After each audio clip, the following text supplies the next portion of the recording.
आज का जो हमारा टॉपिक है वो क्या है कि टाइप्स ऑफ टॉर्क।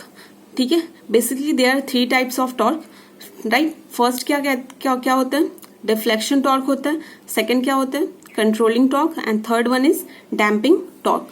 ठीक है, देखो डिफ्लेक्टिंग टॉर्क क्या होता है। Deflecting torque is the amount needed for a pointer to move from its zero position. ठीक है, मान लो कि एक मैं आपको एग्जांपल देके बताती हूँ। देखो डिफ्लेक्टिंग टॉर्क क्या हो गया, the deflecting torque is the amount needed for the pointer to move from its zero position. ठीक है, ये इसकी डेफिनेशन होती है। जो डिफ्लेक्टिंग टॉर्क होता है वो डायरेक्टली प्रोपोर्शनल होता है मेजरेबल क्वांटिटी के। ठीक है, एग्जाम्पल्स मैं आपको समझाती हूँ।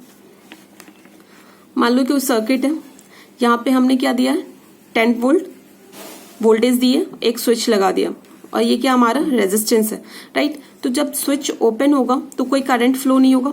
तो यहाँ पे क्या हमें करंट को मेजर करना है, तो हमें क्या लगा रखा है, एमीटर लगा रखा है। ठीक है, तो हमने क्या किया, और जो इस एमीटर की फुल स्केल रीडिंग है ना वो 0 से लेके 2 एम्पियर तक मेजर करता है। ठीक है, तो हमने क्या किया कि यहाँ पे 10 वोल्ट की सप्लाई लगाई, एक स्विच लगाया और एक रेजिस्टेंस लगा दिया। तो ये स्विच क्या होता है आपका कि मान लो कि जैसे स्विच जब ओपन है तो क्या होगा, उस वक्त तो करंट कोई फ्लो नहीं करेगा, तो ये जो पॉइंटर होगा ना वो क्या होगा, 0 पे रहेगा। ठीक है, और जैसे ही हम स्विच को बंद करते हैं तो क्या होगा, करंट फ्लो करने लगेगा। तो करंट जब फ्लो करेगा तो क्या इस पॉइंट, ये क्या करता है, एमीटर आपके करंट को मेजर करता है ना, तो ये पॉइंटर 0 से जो करंट फ्लो होगा तो उस पोजीशन पे जाना चाहिए। ठीक है, तो इस जो पॉइंटर को ना, मान लो कि हम यहाँ पे क्या दे रहे हैं, रेजिस्टेंस हमारा क्या है 10 है और हमारा वोल्टेज क्या है 10 है। तो करंट यहाँ से क्या आ जाएगा, हमारा क्या आ जाएगा बताओ, V/R कितना हो जाएगा, 10/10। तो यहाँ से आ जाएगा 1 एम्पियर। तो मान लो जैसे ही हमने स्विच क्लोज किया तो क्या हुआ, करंट फ्लो होने लगेगा। तो पहले तो ये क्या था, एमीटर का काम क्या होता है कि ये क्या करे, आपको करंट की रीडिंग बताए। ठीक है, तो पहले ये कहाँ पे था, 0 पोजीशन पे था। तो अब इसको कहाँ होना चाहिए, 1 एम्पियर पे, क्योंकि इस सर्किट में कितना करंट फ्लो कर रहा है, 1 एम्पियर हमने यहाँ से निकाल लिया। तो इस पॉइंटर को कहाँ पे होना चाहिए, 1 एम्पियर पे। ठीक है, तो इस पॉइंटर को 0 से 1 एम्पियर तक लाने के लिए जो टॉर्क लगता है उसे क्या कहते हैं, डिफ्लेक्टिंग टॉर्क कहते हैं। ठीक है, तो ये डिफ्लेक्टिंग टॉर्क कितना लगेगा, जितना की मेजरेबल क्वांटिटी होगी। मान लो कि जितना 1 एम्पियर हमें क्या करना है, मेजर करना है, तो उसी हिसाब से उतना ही आपका डिफ्लेक्टिंग टॉर्क लगता है। तो ये क्या होता है, डायरेक्टली प्रोपोर्शनल होता है। अगर मेजरेबल क्वांटिटी इंक्रीज होगा तो डिफ्लेक्टिंग टॉर्क भी क्या होना चाहिए, इंक्रीज होना चाहिए। मान लो कि 1 से ये 1.5 मेजर कर रहा है तो और ज्यादा डिफ्लेक्टिंग टॉर्क लगना चाहिए, ताकि 0 से ये 1 से कहाँ तक चला जाए, 1.5 तक चला जाए। तो वही बता रहा है कि जो डिफ्लेक्टिंग टॉर्क होता है वो डायरेक्टली प्रोपोर्शनल होता है मेजरेबल क्वांटिटी के। ठीक है, अब देखो इसमें क्या होता है कि जो एमीटर होता है, ammeter to indicate a value of 1 ampere current, a torque of force is required which is called deflecting torque and it is proportional to current. ठीक है, इसमें क्या होता है, जो अपना एमीटर होता है इसमें क्या होता है कि 1 एम्पियर हमें शो करना है, तो उस मतलब इस पॉइंटर को 0 से उस 1 एम्पियर तक लाने के लिए जो फोर्स, जो टॉर्क यूज होता है उसे क्या कहते हैं, हम डिफ्लेक्टिंग टॉर्क कहते हैं, और इसे हम TD से डिनोट करते हैं। ठीक है, और ये किसके प्रोपोर्शनल होता है, मेजरेबल क्वांटिटी के प्रोपोर्शनल होता है, राइट। सेकेंड क्या है हमारा, कंट्रोलिंग टॉर्क, इसे हम TC से डिनोट करते हैं। ठीक है, controlling torque is in opposite to deflecting torque. At a point where the controlling torque and deflecting torque is equal, the pointer stop and shows the measured value of reading. ठीक है, इसमें देखो, इसमें क्या होता है, मैं आपको एग्जाम्पल से बताती हूँ। पहले ये बता देते क्या होता है, कंट्रोलिंग जो torque is also use to bring a pointer to a 0 initial position if there is no deflecting torque. क्या होता है कि अगर डिफ्लेक्टिंग टॉर्क कब होगा, अगर कुछ क्वांटिटी को मैंने आपको बताया था जब स्विच ओपन रहेगा तो कोई करंट फ्लो नहीं होगा। तो डिफ्लेक्टिंग टॉर्क क्या चाहिए, बेसिकली हमें रीडिंग को शो करने के लिए डिफ्लेक्टिंग टॉर्क चाहिए। अगर सर्किट में कुछ करंट फ्लो ही नहीं कर रहा है तो डिफ्लेक्टिंग टॉर्क की जरूरत तो नहीं है। ठीक है, तो उस वक्त क्या होता है, डिफ्लेक्टिंग टॉर्क जो पोजीशन होना चाहिए वो 0 पे होना चाहिए। ठीक है, तो जो कंट्रोलिंग टॉर्क होता है वो क्या करता है, मान लो कि 1 पे तो चला गया डिफ्लेक्ट करके, अब क्या होता है कि सर्किट में कोई करंट फ्लो नहीं कर रहा, तो उस पॉइंटर को फिर से क्या होना चाहिए, 0 पे आना चाहिए। तो उस टॉर्क को हम क्या कहते हैं, कंट्रोलिंग टॉर्क कहते हैं। ठीक है, controlling torque is used to bring the pointer to a 0 initial position if there is no deflecting torque. ठीक है, आपको एग्जाम्पल मतलब फिगर से मैं बताऊंगी। जो कंट्रोलिंग टॉर्क होता है इज प्रोवाइडेड बाय स्प्रिंग और ग्रेविटी कंट्रोल। ये स्प्रिंग से या ग्रेविटी कंट्रोलर से जो ये अपना कंट्रोलर टॉर्क होता है वो हम प्रोवाइड करते हैं। ठीक है, एक सेकंड रुक जाओ।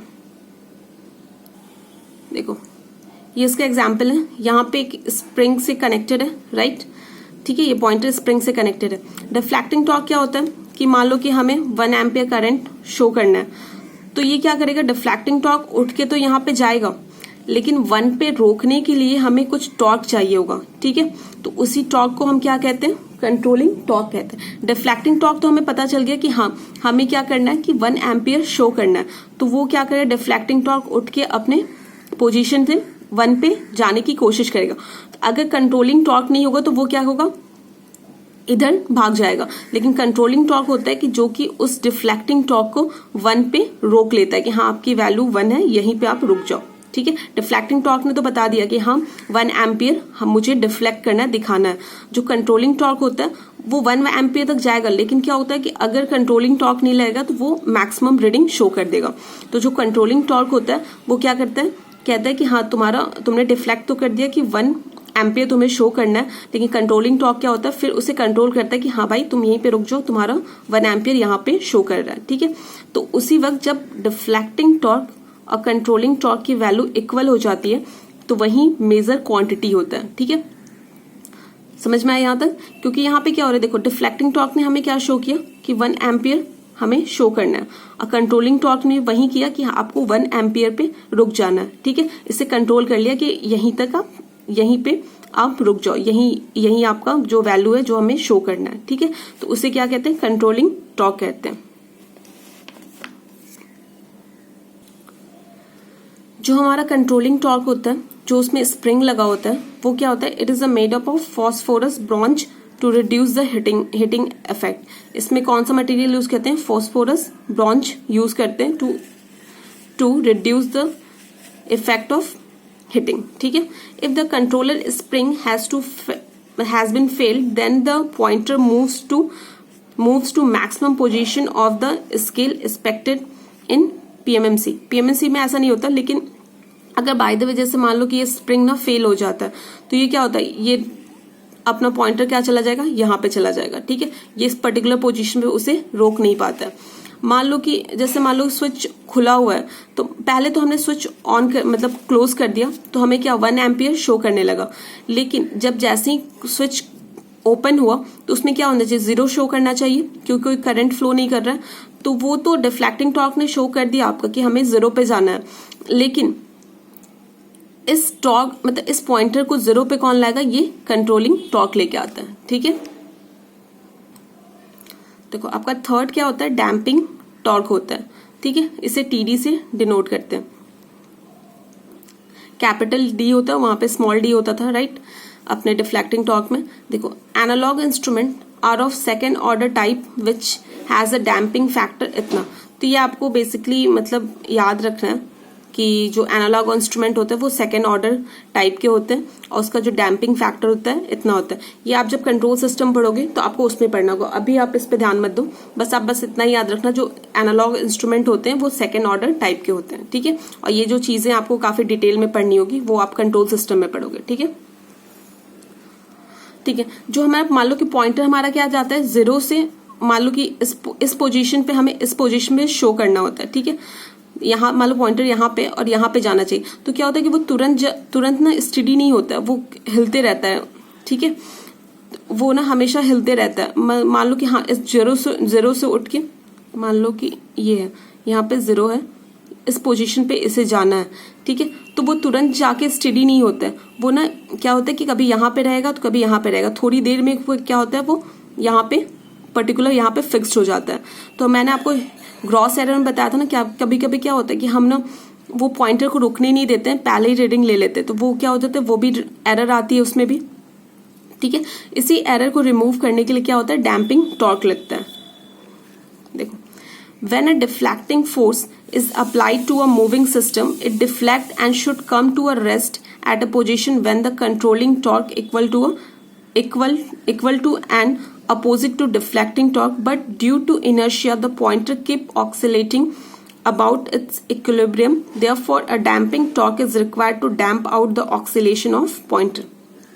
ठीक है, हमें पता है कि अपना जो कंट्रोलिंग टॉर्क होगा उसे कंट्रोल कर लेगा, लेकिन उसमें भी थोड़ा सा ना टाइम लगता है। वो क्या होता है कि उस पोजीशन पे, पर्टिकुलर पोजीशन में क्या होता है, डिफ्लेक्ट करते रहता है।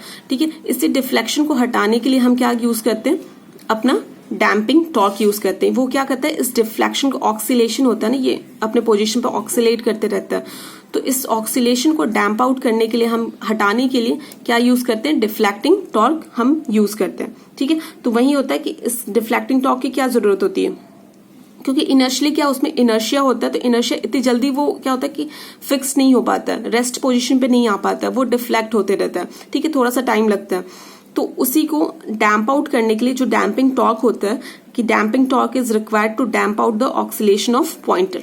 ठीक है, कि वो पर्टिकुलर ऐसे इस पॉइंट पे क्या होता है, हिलते रहता है, इस पर्टिकुलर पॉइंट पे स्टेडी नहीं होता है। ठीक है, तो उसी को हटाने के लिए हम क्या यूज करते हैं, डैम्पिंग टॉर्क यूज करते हैं। तो ये आपके 3 तरह के टॉर्क थे। First one is deflecting, second one is controlling and third one is damping. ठीक है, फर्स्ट आपका डिफ्लेक्टिंग था। ठीक है, वो क्या करता है कि आपके पर्टिकुलर क्वांटिटी मतलब डिफ्लेक्ट करता है कि कितना क्वांटिटी चाहिए। कंट्रोलिंग क्या होता है, आपके डिफ्लेक्टिंग टॉर्क को कंट्रोल करता है, और डैम्पिंग क्या होता है, आपके कंट्रोलिंग और डिफ्लेक्टिंग दोनों को कंट्रोल करता है, दोनों के ऑक्सीलेशन को डैम्प आउट करता है। ठीक है,